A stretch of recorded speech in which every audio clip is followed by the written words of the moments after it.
Chers amis, chers partenaires, chers clients, bonjour à tous, bonjour à toutes.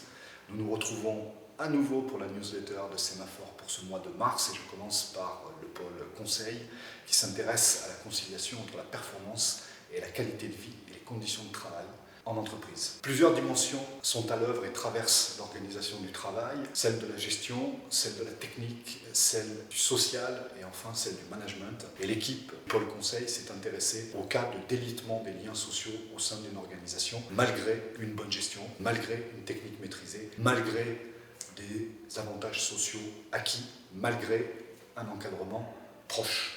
Et je vous invite à lire en détail l'article pour tout comprendre sur la façon de concilier performance et QVCT. Le pôle transition et accompagnement des mobilités s'intéresse ce mois-ci à l'utilisation des réseaux sociaux dans la communication et le recrutement.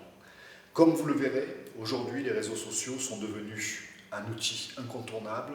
Ils servent à la fois à promouvoir votre identité, la réputation d'une entreprise, ils servent à recruter. On sous-estime leur impact en matière de communication interne. On les voit souvent comme des outils de communication externe. Découvrez l'article du pôle Transition et accompagnement des mobilités sur ce sujet. Le pôle Audit, Finance et Expertise s'intéresse ce mois-ci à la redevance des agences des eaux et vous explique pourquoi la loi de finances a revu et a entamé une refonte importante de la fiscalité sur l'eau, notamment pour mettre plus en avant le principe de pollueur-payeur, et donc d'inciter, en reportant le prix sur l'usager, d'inciter les agences à faire des efforts en matière à la fois d'économie, mais également d'écologie. Vous retrouverez tous ces détails dans la lettre du pôle Audit, Finance et Expertise.